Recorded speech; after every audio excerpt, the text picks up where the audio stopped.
It's nice to have one princess and two princes. Where's your daughter today? My best friend's comment, whom I hadn't seen in a few years, took me aback. My husband and I just have one son. What are you talking about? We only have Tom. She looked puzzled. That's weird. I could have sworn I saw your husband with a little girl the other day. I shot a questioning look at my husband, who quickly defended himself. She must have seen someone else, not me. But something about his reaction seemed off.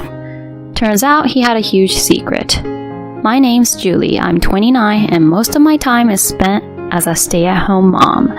It's just Billy, our son Tom, and me. Billy works a typical 9-to-5 job, and we tied the knot about 3 years ago. Busy as life can be, I love watching Tom grow up. I've even picked up sewing as a hobby, making cute outfits for him. We're blessed with a supportive group of family and friends. For the most part, life had been predictable. However, doubts about Billy started creeping in, casting shadows on our happiness. We met in college and became close at a club gathering where I'd had a bit too much to drink, and he took care of me. I felt bad for putting him in that spot, but when I tried to apologize, he brushed it off with a kind smile. His caring nature drew me in, and not long after, we became a couple. From college to the working world, our relationship was strong and steady. He eventually popped the question, and we happily said our I do's. Before we married, he expressed his wish for me to be a stay-at-home mom. I grew up pretty lonely with both parents working. I don't want that for our kid. I was on board, so I left my job and embraced homemaking. Our first year as a married couple went by without a hitch, and friends even said they envied our bond.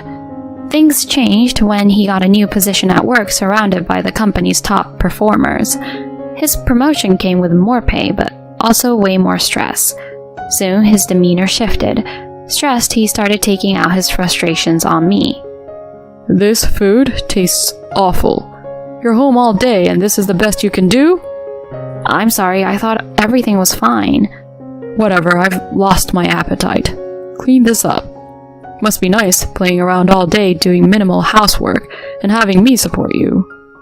After yelling at me, he threw his food on the floor and stormed into his room. I cleaned up, crying. His abusive behavior didn't stop there. He'd lash out at me for buying makeup, calling it wasteful, and if I watched TV for a bit, he'd snap at me to stop lazing around. Nights became unpredictable with him either coming home late or not at all. Many might have considered ending the marriage, but I held on to hope that the loving man I married was still there. When I became pregnant with Tom, things started to look up. His attitude mellowed, especially after Tom's birth. He stepped up, apologized for his past actions, and vowed to be better. I'm so sorry for everything. I promise to be the best husband and father. With that, I believed we were back on track. As time went on, I took up crafting handmade children's items and even started an online shop. I started sewing because I wanted to craft some clothes for my son, but I soon found myself hooked. I began creating children's apparel, fabric toys, baby accessories, and just about anything else I could think of. Initially, it was all for fun. However, after giving a few items to family and friends, they raved about the quality and even suggested I sell them. So, I opened an online shop. Business has been booming, with many loyal customers coming back. I've even begun to handle special custom orders, which, while a tad more expensive, are always in demand. But lately something's been amiss. Several of the toys and stuffed animals I made on a whim have vanished. I wondered, did I just put them somewhere and forget? After tearing apart the house searching for them, I came up empty. I even asked Billy about it, but he just shrugged, saying no clue. It felt off. Things escalated when a custom-made stuffed animal disappeared. While the loss of the other toys was odd, this was an item someone had ordered and paid for. This wasn't just an oversight, it felt like theft. The customer was one I'd worked with several times before. I contemplated reporting it, but Billy was dead set against involving the cops. Involve the police over a missing toy? Think about the neighborhood gossip, he said, looking more frazzled than necessary. I countered, it's not just any toy, it's a paid order. What if someone's targeting our house? We can't overlook this," he retorted. "Let's search again. Maybe you overlooked it. If it's still gone, then maybe we can think about the police. I'll help." We went back and forth, but in the end I decided to wait a few more days before making a report. However, the very next day, the missing toy was suddenly back in a spot I'd checked multiple times. When I pointed it out, Billy just smirked. "See? Told you." He implied I was forgetful, suggesting the other missing items might just be misplaced as well. While I acknowledged him, something felt off. Fast forward a bit, and while out shopping, I bumped into my high school friend Lindsay. "Julie? Is that you?" she exclaimed. "Oh my gosh, Lindsay. Wow, it's been 3 years? How's life been?" "Amazing! I finished up my work in Italy and just returned." She'd moved to Italy short after attending our wedding, so this was a mini reunion of sorts. As we chatted, Tom grew restless. I was about to wrap up when she threw me for a loop. "Where's your daughter today? It's nice to have one princess and two princes." I was baffled. Billy and I only have Tom. Why did she think we had a daughter too? "What are you talking about? We only have Tom." But she looked certain. "That's weird. I could have sworn I saw your husband with a little girl the other day." According to her, she'd been back for a week, and while preparing for her new life alone, she saw Billy at a supermarket holding a 1-year-old girl. She greeted him, but he just walked away without responding. She figured he hadn't heard her and thought she'd greet him next time. That's why she assumed we first had a daughter, then a son. I shot Billy a look, but he just turned away looking uneasy. We quickly wrapped up our conversation with Lindsay, but I couldn't shake the feeling that Billy was hiding something from me. After getting home, I cornered him. "All right, what's the deal? No one in our families has a 1-year-old girl. Are you messing around behind my back?" He looked genuinely frightened by my questions, but he firmly denied everything. "I have no idea what you're talking about. Lizzie must have confused me with someone else. Tom's our only kid." His evasiveness was written all over his face, but I knew pushing him wouldn't lead to a confession. I decided to pretend to believe him and apologized with a remorseful look. "You're right. You never hurt Tom or me. People do have doppelgangers after all. I just jumped to conclusions after what Lindsay said. I'm sorry." Looking relieved, he said, "It's okay. Anybody would have been rattled by that kind of comment. But can't we move on? I'm starving. Is dinner ready?" "Yeah, I'll get started. I've got your favorite steak ready to go." On the outside, things seemed resolved. He likely thought he had thrown me off the scent, but I wasn't about to drop it. I was determined to uncover the truth. I hired a private eye to tail him. I played it cool, making it seem like everything was normal between us. Initially, he seemed a bit suspicious, but eventually he let his guard down, completely unaware of my moves behind the scenes. A month later, the PI delivered his findings. As I had feared, Billy was cheating. The evidence pointed to a colleague of his, named Erica. They'd been seeing each other for about 2 years, which coincided with when his behavior at home started to change. The twist was, Erica believed she was the main woman in his life, and thought they were married. Photos of her showed a young girl, probably her daughter. In one of the pics, the little girl was holding one of my handmade items that had mysteriously disappeared. Billy had likely swiped it and given it to them. I was livid. As part of the surveillance, I learned they'd all be at a department store event on a day Billy told me he'd be on a business trip.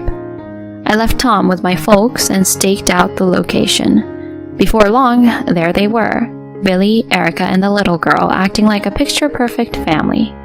I walked up and said, "Looks like a fun day out. Mind if I join?" Erica looked puzzled, but Billy went ghost white. "What are you doing here?" he stammered. Erica, taken aback by his reaction, queried, Who are you?"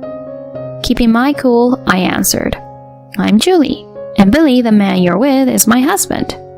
She gasped. "Your husband?"